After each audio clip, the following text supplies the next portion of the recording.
দেখো বৌদি, আমি একটা কথাই বলতে পারি, আজকে জবার যে ক্ষতি করতে চেয়েছিল সে যেই হোক না কেন, সে একটা জঘন্য অপরাধ করেছে,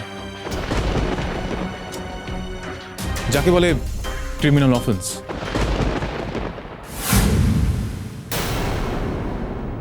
আমি যদি তাকে হাতে নাতে ধরতাম না, তাকে আমি পুলিশে দিতাম।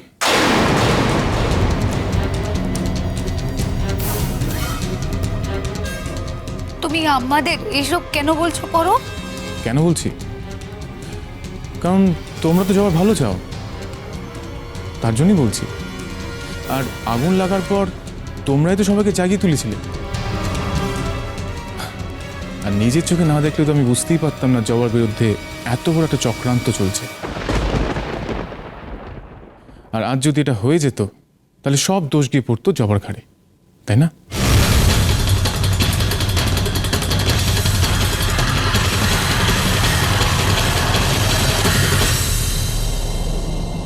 বাপরে বাপ দিদি, আর একটু হলে তো কেসটা আমাদের উপরেই চলে আসছিল গো। সত্যি কথা বলছি, এইবারে স্ক্রিপ্টটা কিন্তু ডাহা ফেল করে গেল আমাদের। ফেল মানে?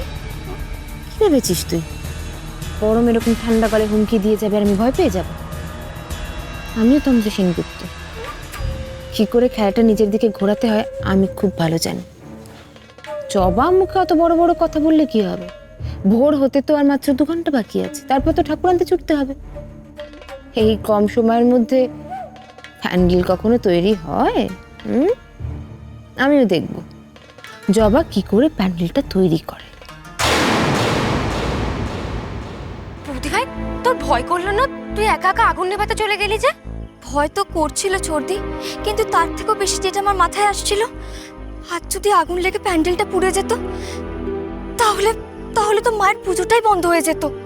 এতগুলো মানুষের ভালো লাগা, খুশিতে থাকা, সব কিছু নষ্ট হয়ে যেত। বৌদি ভাই, তুই না কি, আমি না জাস্ট বুঝতেই পারি না। তোর কাছে নিজের প্রাণের চেয়ে পাড়ার লোকের আনন্দটা এত বড় হলো যে তুই ঝাঁপিয়ে পড়লি আগুনের ওপর। আর ওদেরকেই দেখ, তোকে যা তা এসে বলে দিয়ে চলে গেল।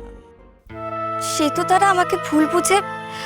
আর তাছাড়া চোখের সামনে এরকম একটা ঘটনা দেখলে কারি বা মাথা ঠিক থাকে বলো ছোড়দি? তোর কারোর উপর রাগ হবে না, তাই না?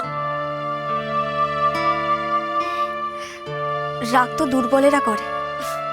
সেই, আর আমার বৌদি ভাই তো বীর হনুমান। এসব কথা ছাড়, বল আমাকে কি করতে হবে? আমি তো বুঝতেই পারছি না বৌদি ভাই, কি করে সকালের মধ্যে প্যান্ডেল কমপ্লিট হবে আমি বুঝতে পারছি না। তোমায় কিচ্ছু করতে হবে না ছোড়দি, তুমি চুপটি করে ওখান থেকে দাঁড়িয়ে দাঁড়িয়ে দেখো, আমরা সবটা করে নিতে পারবো। জবাদি, কি করা যায় বলো তো এবার? হ্যাঁ, কি করা যায় বলো তো? আমার মাথায় না একটা বুদ্ধি এসেছে।